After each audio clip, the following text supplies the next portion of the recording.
Siap Surabaya menggugat. Konsolidasi semakin mengkristal di kalangan masyarakat untuk memperjuangkan apa yang memang seharusnya kita perjuangkan. Jadi gerakan ini mungkin membutuhkan long run ya, panjang, tetapi pelan-pelan kita saling mengkonsolidasi antara masyarakat sipil, baik di Surabaya atau seluruh tempat di Indonesia. Kejahatan itu juga bisa terjadi jika orang baik seperti saya, seperti Anda, diam melanjutkan kehidupan sehari-hari seolah tidak terjadi apapun. Maka itu adalah kejahatan karena Anda diam.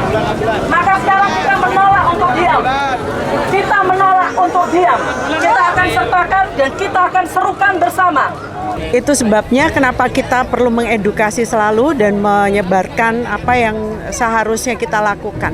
Dan itu diperlukan kesadaran-kesadaran bagi masyarakat. Karena apapun yang hari ini kebijakan diambil oleh pemerintah itu juga memberi dampak pada masyarakat sipil, lebih masyarakat ekonomi kelas menengah dan bawah. Hari ini itu hempasannya lebih banyak juga pada kelompok-kelompok masyarakat middle. Itu yang banyak sekali terdampak. Ke depan sudah pastinya kami ingin mengajak teman-teman yang lain, elemen-elemen sebanyak mungkin untuk berkonsolidasi lagi, berdiskusi ulang, merembuk ulang, dan menaikkan eskalasi perlawanan dan pemberontakan rakyat agar negara yang kita sayangi dan kita cintai ini melakukan perbaikan yang sistematis gitu, sistemik. Dimulai dari pertanggungjawaban presiden dan wakil presiden mengakui kesalahan dan mau mundur dari jabatannya sebagai presiden dan wakil presiden, dan kemudian kita segera bersama-sama dengan masyarakat sipil, warga sipil untuk membentuk pemerintahan transisi. Masyarakat sipil sekarang makin mahir dan makin aware, sadar gitu akan keadaan-keadaan yang sekarang. Nah, maka dari itu kesadaran-kesadaran yang awal yang sudah muncul itu harus dieskalasi dengan ajakan untuk berembuk, ajakan untuk rapat akbar, ajakan untuk konsolidasi, merumuskan kembali apa lagi yang harus dilakukan ke depannya. Apa yang terjadi di era 98 itu telah terjadi KKN ya.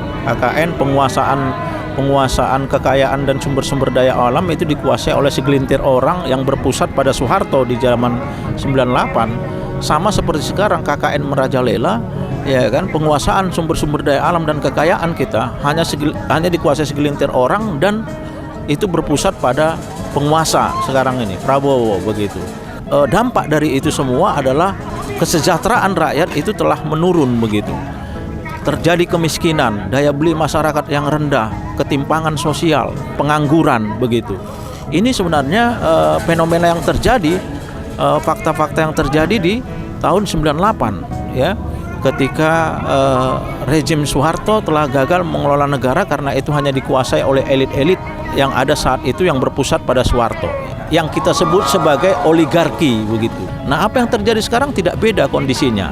Hanya memang dari segi gerakan mahasiswa pada saat dulu 98 dengan sekarang itu berbeda.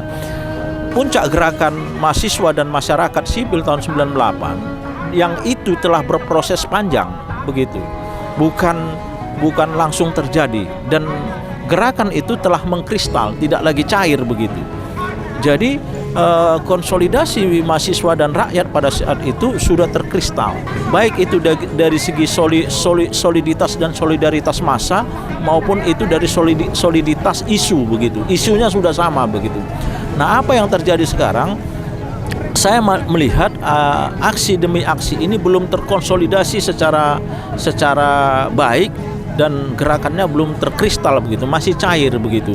Nah, oleh karena itu yang harus dilakukan oleh gerakan mahasiswa dan gerakan masyarakat sipil sekarang untuk melakukan konsolidasi terus-menerus secara intens dan menyatukan sudut pandang dan menyatukan kepentingan terhadap isu apa yang harus diperjuangkan.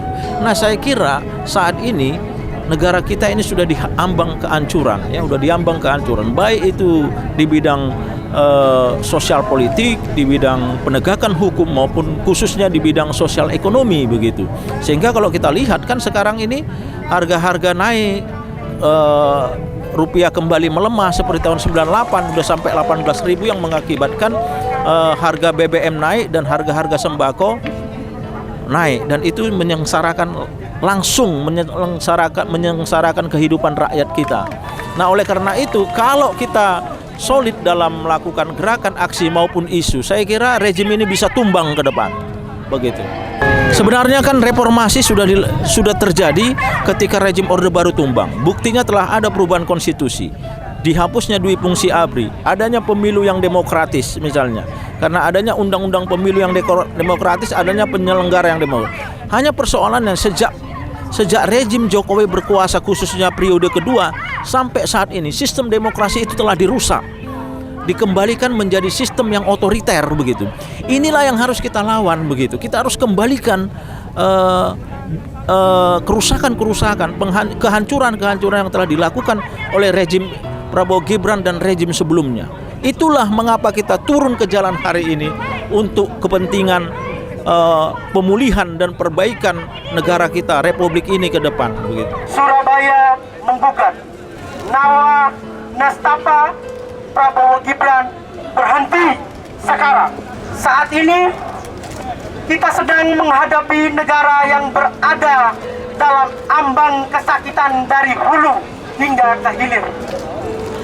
Bangsa Indonesia semestinya dibangun atas prinsip kedaulatan berada di tangan rakyat dan dijalankan melalui pemerintahan yang demokratis, menghormati hak asasi manusia, menegakkan negara hukum, melindungi seluruh warga negara, serta mewujudkan keadilan sosial bagi seluruh rakyat Indonesia. Ketika pemerintah gagal menjalankan amanat konstitusi, yaitu melindungi hak-hak warga negara, menjaga demokrasi, mengelola kekayaan alam untuk kemakmuran rakyat, dan memastikan kesejahteraan bersama, maka muncul krisis legitimasi politik dan moral yang memberi hak kepada rakyat untuk menuntut pertanggungjawaban kepada penguasa. Kami menilai pemerintahan Prabowo Gibran telah gagal menjalankan mandat tersebut. Penilaian ini didasarkan pada berbagai kemunduran yang terjadi dalam kehidupan demokrasi, kehidupan negara hukum, dan kehidupan perlindungan hak asasi manusia, tata kelola lingkungan hidup, kesejahteraan rakyat, dan perlindungan kelompok rentan. Kegagalan itu tercermin dalam Nawa Nastapa 9 persoalan mendasar negara, yaitu 1. Krisis legitimasi dan pelanggaran etika konstitusional. 2. Pengabaian partisipasi publik dalam pengambilan kebijakan. 3. Pelemahan negara hukum dan akuntabilitas kekuasaan. 4. Militerisasi ruang sipil dan penyempitan kebebasan sipil. 5. Konsentrasi kekuasaan aparat keamanan. 6. Krisis lingkungan hidup dan perampasan ruang hidup rakyat. 7. Memburuknya kondisi sosial ekonomi rakyat Indonesia. 8. Menguatnya kartel politik dan oligarki kekuasaan. 9. Kegagalan perlindungan kelompok rentan dan minoritas. Berdasarkan berbagai fakta tersebut, kami menilai pemerintahan Prabowo Gibran telah menyebabkan terjadinya krisis legitimasi dan moral akibat kegagalannya menjalankan mandat rakyat dan memenuhi tujuan bernegara sebagaimana diamanatkan oleh konstitusi. Krisis ini tidak semata-mata berupa kegagalan kebijakan, melainkan krisis demokrasi, krisis representasi politik, krisis kepercayaan publik, dan krisis pelindungan hak-hak warga negara. Oleh karena itu, kami menyampaikan 3 tuntutan.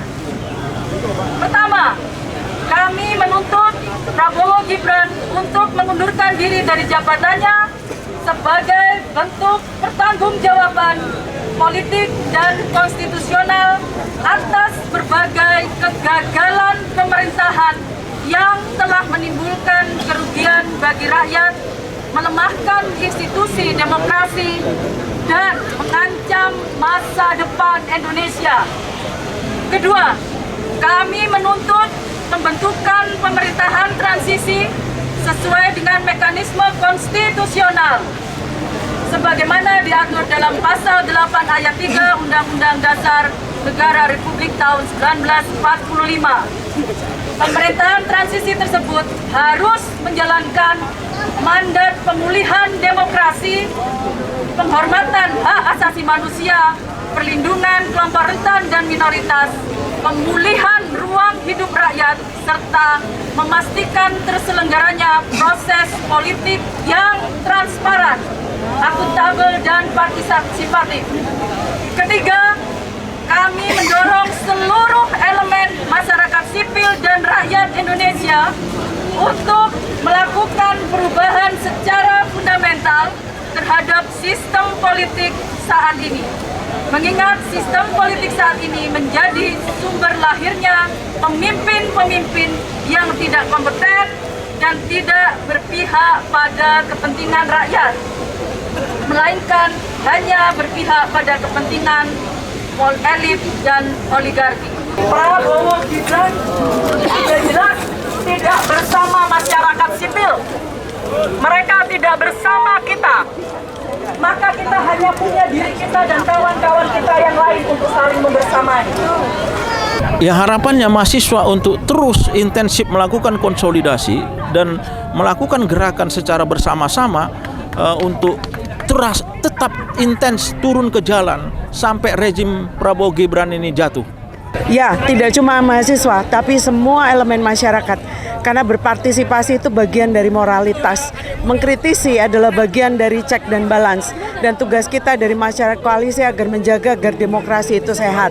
Dengan demokrasi yang sehat, maka sebenarnya kesejahteraan bisa dicapai bersama-sama. Itu dari kami, Koalisi Masyarakat Sipil Surabaya.